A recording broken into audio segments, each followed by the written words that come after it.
اور میں نے ایک گیت دیکھا.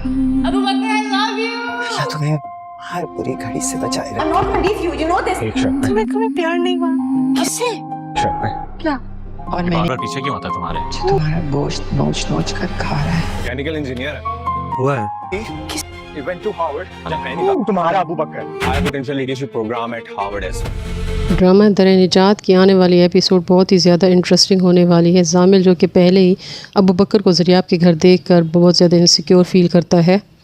جب زریاب کی بہن کی شادی کی تقریبات میں ابو بکر اپنی والدہ خوش بخت کے ساتھ پہنچتا ہے تو زامل اسے دیکھ کر بہت زیادہ غصہ کرتا ہے اور زریاب سے کہتا ہے کہ یہ اس شادی میں کیوں آیا ہے. تو وہ کہتی ہے کہ ددو نے ان کو انوائٹ کیا ہے. تو غصے میں وہ شادی کی تقریب چھوڑ کر اپنی گاڑی میں جا کر بیٹھ جاتا ہے.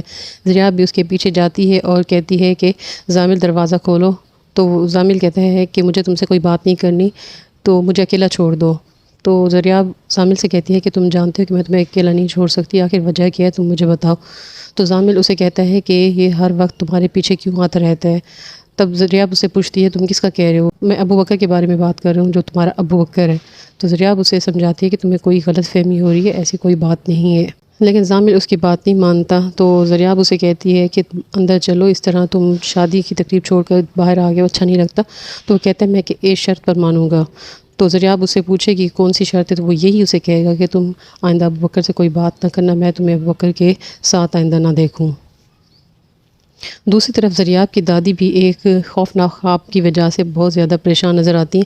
وہ زریاب کو بتاتی ہیں کہ انہوں نے خواب میں دیکھا ہے کہ کوئی اس کا گوشت نوچ نوچ کر کھا رہا ہے. کہ دادی کا یہ خواب محض ایک خواب ہے یا آنے والے کسی بڑے خطرے کی نشاندہی کر رہا ہے. سب سے بڑا راز یہ ہے کہ ابو بکر کے ماضی سے جڑا ہوا ہے. جب اس کی والدہ اس سے پوچھتی ہیں کیا ابو بکر تمہیں کسی سے محبت ہوئی ہے تو ابو بکر کا جواب ہوتا ہے جی مجھے محبت ہوئی. اب سوال یہ ہے کہ آخر ابو بکر کس سے محبت کرتا ہے؟ اس کی زندگی میں کون سی لڑکی تھی جس کا راز ابھی تک سب سے چھپا ہوا ہے؟ کیا اس محبت کا تعلق زریاب سے ہے یا ابو بکر کے ماضی میں کوئی ایسا راز دفن ہے جو سب سامنے آتے ہی زریاب، زامل اور ابو بکر تینوں کی زندگی بدل دے گا؟